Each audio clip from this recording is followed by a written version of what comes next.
Okay, this is not exactly a tier list for the relics in Omniheroes, but it's better than a tier list because by using this format, which is a Google Doc, I can not only show you the rating of each relic, but I can also show you the minimum star level for each relic to be useful. So by useful, I mean like it is better than some other relics with that is way easier to get, like the epic relics. Also, I can show you the power spike level because some relics they really hit their power spike on certain levels. Like for example, the Tempest Hammer at at 3 star, it will be able to target 2 enemies, and that's really strong. Because like now you can stun 2 enemies instead of just one. And so the color in the star in the number means the star level where it's really impactful. So like for Forbidden Chest, like getting it to 5 star is a pretty good upgrade, but it's not as significant as 1, 2, 3 star or eventually at 9 star. So let's go over the relics and see why each of them have their rating. So the first relic I think is the strongest relic in the game, that is Flame Banner. So before this relic was even released, people are talking about how broken it is. Like, did they make a mistake? Why does a relic grant your team like 8 stack of Holy Shield? Yeah, so at 5 star you get 8 stack of Holy Shield. Yeah, it's jumped from 2 stack of Holy Shield to 8 stack of Holy Shield. So that's why the 5 here is red, because it's a very impactful uh, like breakpoint. But for the newer relics, their progression's a bit smoother. So like each star level you upgrade, you will get something. So at 1 star, you so first of all, this is a relic that instantly restore 100 energy, which means it's a like we call this spear-like relic because it instantly restore 100 energy that can allow you to cast a burst relic or basically go through your whole relic cycle. So yeah, at 1 star it's pretty impactful because like getting a spear is pretty good, and it also increased the relic damage of all allies by all allied relics by uh, 20%. And at 2 star, you gain a effect called Deity Slayer. So give your all allies will enter a state where their damage will ignore 50% of the defense, which is pretty good because it increased damage. And at 3 star, it is also pretty impactful because now you get 2 stack of Holy Shield. It's not like 8. It's not that broken, but it's pretty good considering you are getting some Holy Shield for a non-burst relic. So the purpose of the energy relic is supposed to give you energy, but this relic not only does it give you energy, it also give you like 2 stack of Holy Shield, which means that 3 star is still pretty good, and 4 star it is it increased the relic damage. So it used to only increase by 20%, now it increased by 150%, so which is also a pretty big spike. But 4 star is not very impactful.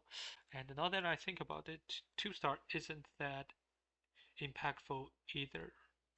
What should be red is actually 3 star, and 2 star should be only like black. Yeah, I think I did that wrong.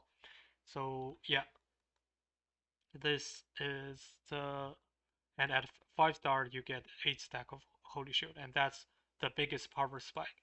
And if you increase it to 7 star, you gain 10 stack of Holy Shield. But at this point, it doesn't really matter between the difference between 8 stack and 10 stack, because at 10, 8 stack, the opponent is not gonna get through all of your Holy Shield, unless they use some technique that like dispel all the buff from your team, such as Lachesis or the Celestial Synergy. And yeah, this is all the and at 9 star. So at 9 star, you will get the energy cost of this relic will be reduced to 20, which is very impactful. So for all the relics, you will gain the effect of reducing your uh, energy by some amount. And so, for example, if it's this type of the Chrono relic, is at a 9 star, you usually reduce the energy from 50 to 40. So this is pretty good. And at and for the burst relic is from 80 to from 100 to 80. So if you upgrade Tempest Hammer to 9 star, and like the energy will be reduced to 80. But I think the most impactful scenario is with the energy relic, because having it cost 20 means that before anyone can take action at the beginning of the fight, this relic will be cast immediately. And reducing energy from 30 to 20 is especially important for Forbidden Chest, because this relic really needs you to cast before the enemy team does, because it has an effect of reducing the relic energy of enemies. And reducing energy won't matter if the enemy already cast their relics and they are at cooldown, but it's very important. But if you can do this before they cast, you can slow them down, and it will help you win the fight. And this is why I like make it like 9 star. But this is pretty expensive. Like a relic at a 9 star is pretty expensive. If you are a low spender, you don't need to uh, get it to all the way to 9 star. Maybe you wait until it apply in some like easier format. So I didn't get this to 9 star until the it the Forbidden Chest appeared in the Fortune Tower event. Yeah. But yeah, speaking of Forbidden Chest, it's the second strongest relic, and it's mostly because of the passive, where deploying a hero of each two different faction synergy has a 60% chance to trigger the relic of entire teams 2 times. And so this can only be triggered up to 3 times. So it's double the cast of relics. And this is very strong. So now the best combination of relics is actually like Forbidden Chest plus Flame Banner and plus another Chrono relic. And this is so Forbidden Chest, I think it's the second strongest relic. And so like at 1 star it's pretty good already, because it instantly restore 1 energy. It's another spear like relic. And it also increased max HP, and this is stackable. So if you cast this relic multiple times with its own effect, your team will gain a lot of HP. But the most impactful one, the for upgrade, will be at like 2 star, because you get the effect of duplicating relics, uh, your duplicating your relic cast. Now it has a condition where it requires you to deploy each of 4 different faction synergy. So this is like uh, easier than it seems. So because what it requires is faction synergy, and faction synergy is the things in the middle, like the Shadow Arc or Dawnbringers, or like Celestial and Demon. But also another thing that also counts as faction synergy is Royals. So if you simply just build a standard team with Royals and so like for example this team, I didn't build this team with the Forgotten the relic in mind, but look at it. It has the royal synergy, and it has the demon synergy as well as the celestial synergy. So well, I'm actually 1 off, so it doesn't reach 4. But if we take a look at some standard team, let's say the standard Avengers team. So like it will be like so so it will be like maybe I think this is the best Avengers team in the standard format. I change it to the this because of the game mode for this season is really weird. I will make a video about it. Yeah, it's but for the purpose of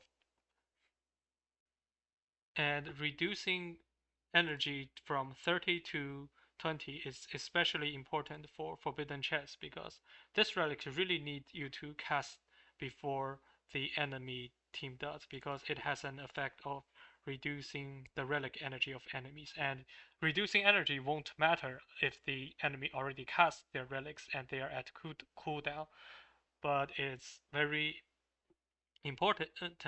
But if you can do this before they cast, you can slow them down, and it will help you win the fight. And this is why I like make it like 9 star. But this is pretty expensive. Like a relic at a 9 star is pretty expensive. If you are a low spender, you don't need to uh, get it to all the way to 9 star. Maybe wait until it apply in some like easier format. So I didn't get this to 9 star until the it the Forbidden Chest appear in the Fortune Tower event. Yeah. But yeah, speaking of Forbidden Chest, it's the second strongest relic, and it's mostly because of the passive where deploying a hero of each two different faction synergy has a 60% chance to trigger the relic of entire teams 2 times. So this can only be triggered up to 3 times. So it's double the cast of relics. And this is very strong. So now the best combination of relics is actually like Forbidden Chest plus Flame Banner and plus another Chrono relic. And this is so Forbidden Chest, I think it's the second strongest relic, and so like at 1 star, it's pretty good already because it instantly restore 1 energy. It's another spear-like relic. So and it also increased max HP, and this is stackable. So if you cast this relic multiple times with its own effect, your team will gain a lot of HP.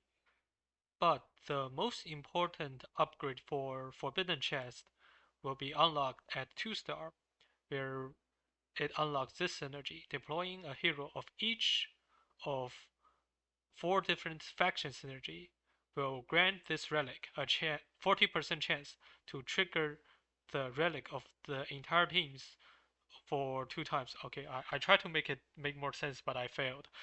So basically, once your team has a 2 star Forbidden Chest and also your team has 4 different faction synergies, not active but appear, you will gain the effect of triggering the. You can trigger the like all your relics will have a 40% chance to double cast when they cast. Yeah.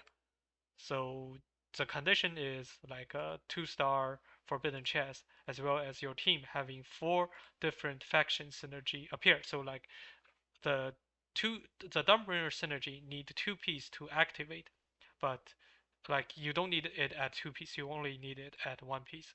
So what that means is, let's say you build a team, so it's pretty easy to activate because like 4 synergy sounds like a lot, but the reality is the the royal synergy also count as faction synergy. Yeah. So the royal synergy is also a faction synergy, so that also counts.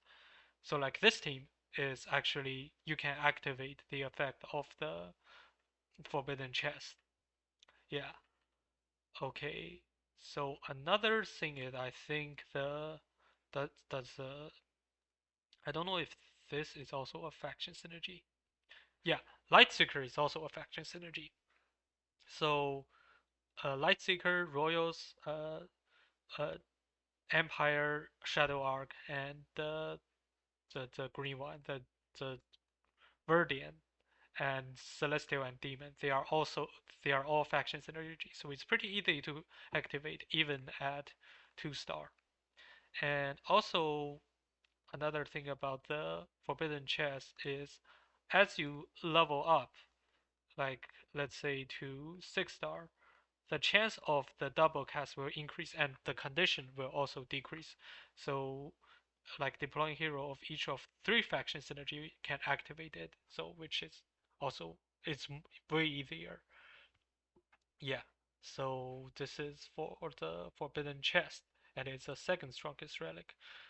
And I also realized it is a lot to go over, so I think I'm just gonna give up. But I think I will address the new relics. Yeah, this is too much to go over. Yeah, I don't think I can. Yeah, I can go over all these relic, like why they're good in each tier. So the new relic is this one. So this one is another spare. So now the standard is making spare. So like yeah, now it simply where's the yeah this one. It instantly restore 100 energy, and the relic also additionally increase the relic damage of all relics, all allies. Like the relic damage of all relics by 20%. That's me because allies don't deal relic damage; they deal physical damage and magic damage.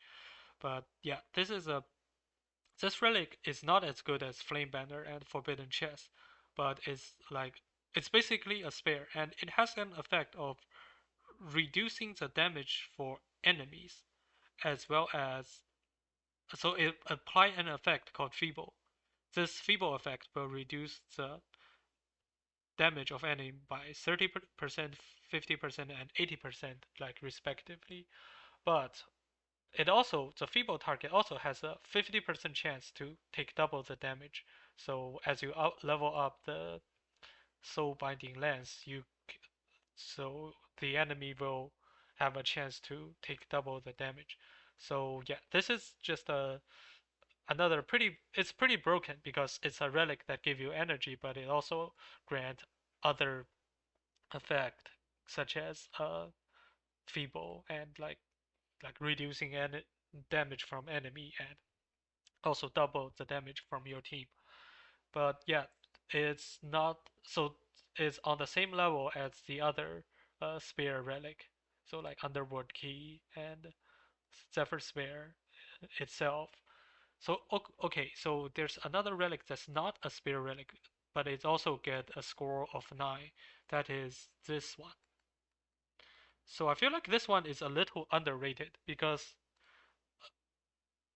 it hasn't so it has like after casting for the next one run, damage received by all allies will be absorbed by the cauldron, and the absorbed damage will be distributed among the frontline allies over the next 2 rounds. So this basically is a damage immunity for your whole team for one round when it cast. So and it only unlocks at 2 star. So I really like this effect. So basically, a 2 star cauldron of this is actually very good. And 3 star, I think, is overkill. I actually made a mistake for upgrading it to 3 star. So if you can, I actually recommend getting a 2 star of the cauldron. It's a really good relic. And beyond 2 star, I don't think it's necessary, but like it's not bad. And another thing about this is it's a chrono relic. Your team wants a chrono relic anyway, so yeah, I think Cauldron is really good, and also is also a Glorian relic. So Glorian is also a really good synergy, by the way. Yeah, so this is another very strong relic. And then I think I want to address the this new relic, and I think this new relic is bad. So its main effect is re- so yeah, I put it at the score is 3 because it has a like a initially I feel like this effect is pretty flashy because it purifies debuff and prioritizing strong control effects such as stun. So it purifies 5 stack of uh, debuff and prioritizing stun. So this sounds really good because for first time we can purify stun. We can unstun a unit that's stunned. That has never happened before. But when I'm thinking about how this actually plays out, like when will this relic activate? Because if your units are stunned, you can't get relic energy, and therefore you can't unstun your relic. But if your units are not stunned, then you don't need to unstun it anyway, and you can't control when this relic cast. So this is why I don't like this relic particularly.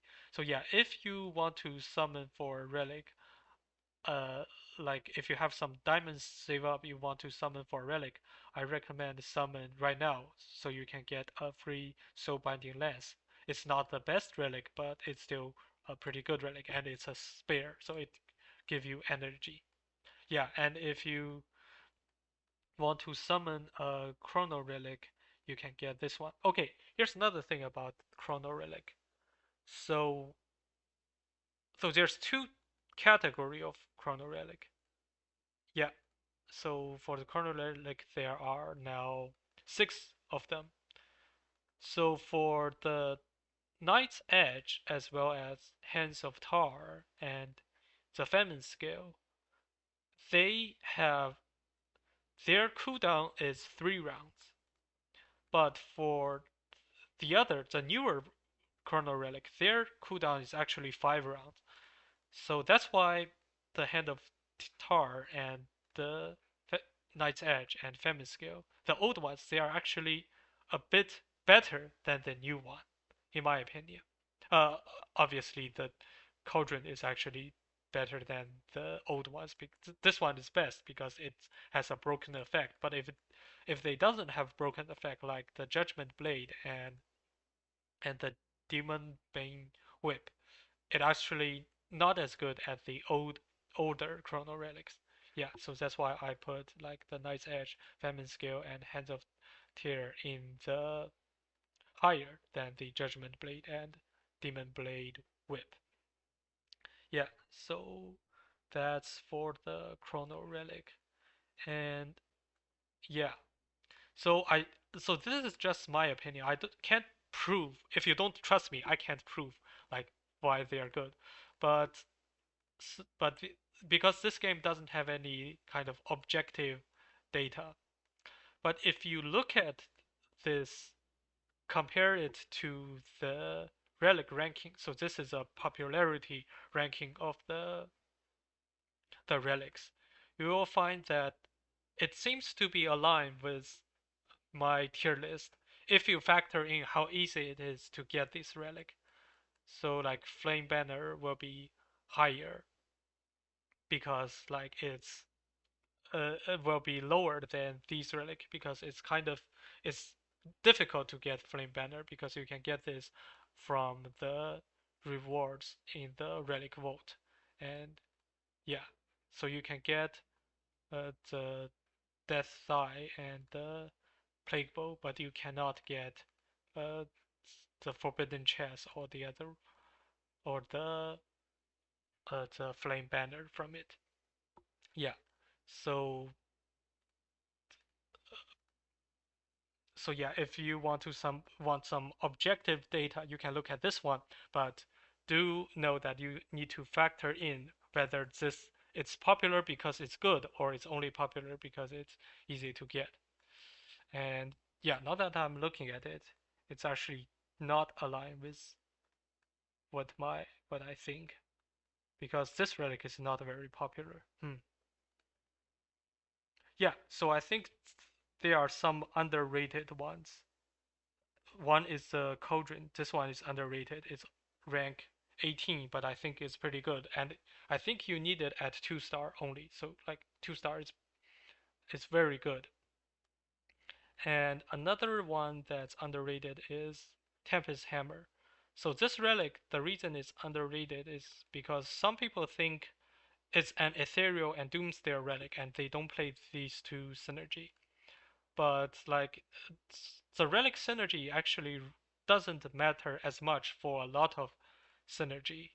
Yeah, I think I talked about this in past videos. So I'll mention it again. So the Glorian Relic synergy is good, and the Avengers Relic synergy is very important. But the others, they are like not that important. So like the Valianter one, it can execute, but like the execution doesn't really matter in the fight. Especially now we have Hades providing the execution. So if your Valianter team already have Hades, you don't need to worry about Valianter Relic synergy because the Hades execution is higher than Valianter and execution does not stack. And yeah, for what other synergy do we have? Ethereals. Ethereal relic synergy can actually be a downside for because the sharing energy part can pop your holy shield for your other ally unit. So yeah. So okay, back to the Tempest Hammer. This relic is bad on 1 star, but starting at 3 star, where it actually attacks 2 enemies, and combining with the effect that the stun caused by Tempest Hammer has a chance to be extended by 1 round. This means that at at 3 star, it targets 2 enemies, and there's a chance that these enemies will be stunned for 2 rounds. So at 3 star, it's starting to be good. But at 5 star, the chance of extending stun will be increased to 100%. So now the Tempest Hammer will stun 2 enemies for 2 rounds, and at 7 star, you can stun 3 enemies. So like Tempest Hammer at 7 star. So this is also my star. It's the I think it's where you can stop. But at this level, you has a chance to stun 3 enemies for two rounds, and that's really impactful. And it's way better than the this relic, the Excalibur. Although Excalibur is cheaper, but it only has a 50% chance to randomly apply stun on 3 targets for 1 round. So yeah, this is I think the hammer is way better. So I usually combine the Forbidden Chest with hammer, and it's actually really broken because it just stun all the enemies. And yeah, also it when it combined with a seasonal artifact that extend the stun for 3 extra round, it's just really broken. Yeah, so I think there's 2 underrated relic according to the stats. That's Tempest Hammer as well as the Cauldron. Yeah, I think that's all I want to say. Wait. So another thing is the Stardust Sphere. So this relic is actually really bad because it doesn't do anything. It grants your units health whenever the other units die. But in today's Omniheroes, there are way too many ways to grant your team max HP, and this is just not impactful enough. And the another reason this is really bad, I put it in the lowest tier because it's actually straight up worse than the the this relic, the epic relic, because this relic it gives you 2 stack of holy shield and boosts your heal rate, and it has a chance to uh, like it will double cast once you have like some number of revivals. So yeah, the Chaos Blade is way for Avengers team. The Chaos Blade is way better than the Stardust Sphere. So I don't recommend getting this relic uh, until you get other relic. So yeah, I don't recommend. So Stardust Sphere is bad. But like if you really want to, you can have it at 1 star for because if you need multiple teams, there will be some teams that doesn't have any relics. But like don't this relic is bad. Yeah. So oh yeah. Speaking of the multiple teams, uh, the thing about relics is that even if for a relic is bad, it's probably still useful. So don't feel bad for getting relics that is like not the highest, the best relic, because uh, in some game mode you need a lot of teams, and the relic is actually you will have to use the bad relics. It's not like heroes, where if your team has the like for this heroes, you will the bad heroes you will never get a chance to use them because uh, like there are more heroes than relics, so there's only 20 legendary relics in total, but there are way more legendary heroes. So yeah, I think this is all I have to say about this video. Yeah, so yeah, check out this table and thanks for watching.